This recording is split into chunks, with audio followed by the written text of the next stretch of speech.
بسم اللہ الرحمن الرحیم۔ حضرت ابو ہریرہ رضی اللہ عنہ نے بیان کیا کہ میں نے رسول اللہ صلی اللہ علیہ وآلہ وسلم سے سنا، آپ نے فرمایا کہ اللہ تعالیٰ نے رحمت کو جس دن بنایا تو اس کے 100 حصے کیے اور اپنے پاس ان میں سے 99 رکھے۔ اس کے بعد تمام مخلوق کے لیے صرف ایک حصہ رحمت کا بھیجا۔ پس اگر کافر کو وہ تمام رحم معلوم ہو جائے جو اللہ کے پاس ہے تو وہ جنت سے نا امید نہ ہو، اور اگر مومن کو وہ تمام عذاب معلوم ہو جائیں جو اللہ کے پاس ہیں تو دوزخ سے کبھی بے خوف نہ ہو۔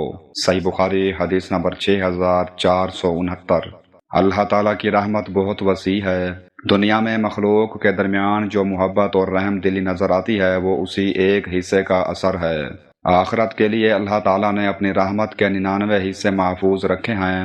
مومن کی زندگی امید اور خوف کے درمیان ہونی چاہیے، نہ اللہ کی رحمت سے مایوس ہو اور نہ اس کے عذاب سے بے فکر۔ یہی اعتدال بندے کو نیک اعمال، توبہ اور اللہ کی اطاعت پر قائم رکھتا ہے۔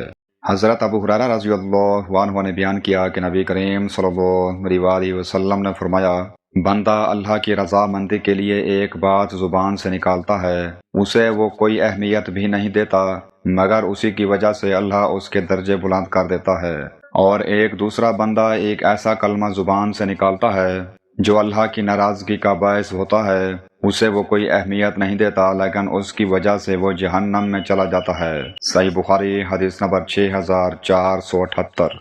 یہ حدیث زبان کی حفاظت کی اہمیت کو واضح کرتی ہے۔ انسان کو ہر بات سوچ سمجھ کر کرنی چاہیے، کیونکہ ایک اچھی بات اللہ کی رضا اور بلند درجات کا سبب بن سکتی ہے۔ اسی طرح ایک بری، جھوٹی، غیبت، بہتان یا دل آزاری والی بات اگرچہ معمولی محسوس ہو لیکن اللہ کے نزدیک بہت بڑی ہو سکتی ہے اور عذاب کا سبب بن سکتی ہے۔ اس لیے مسلمان کو ہمیشہ خیر کی بات کرنی چاہیے یا خاموش رہنا چاہیے۔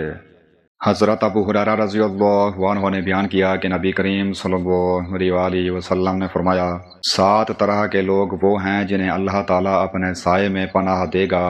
ان میں ایک وہ شخص بھی ہے جس نے تنہائی میں اللہ کو یاد کیا تو اس کی آنکھوں سے آنسو جاری ہو گئے۔ صحیح بخاری حدیث نمبر 6479۔ اللہ تعالیٰ کے خوف، محبت اور عظمت کے احساس سے تنہائی میں رونا بہت بڑی فضیلت ہے۔ ایسا رونا اخلاص کی علامت ہے، کیونکہ اس میں دکھاوا نہیں ہوتا۔ قیامت کے دن جب سورج انتہائی قریب ہوگا اور کوئی سایہ نہ ہوگا، اللہ تعالیٰ ایسے مخلص بندے کو اپنے عرش کے سائے میں جگہ عطا فرمائے گا۔ یہ حدیث ہمیں کثرت سے ذکر الہی، خشوع قلب اور اللہ کے خوف کو اپنے دل میں پیدا کرنے کی ترغیب دیتی ہے۔ جو شخص تنہائی میں خالص اللہ کی یاد سے اس کی خشیت میں روتا ہے، وہ قیامت کے دن اللہ تعالیٰ کی خاص رحمت اور عرش کے سائے کا مستحق ہوگا۔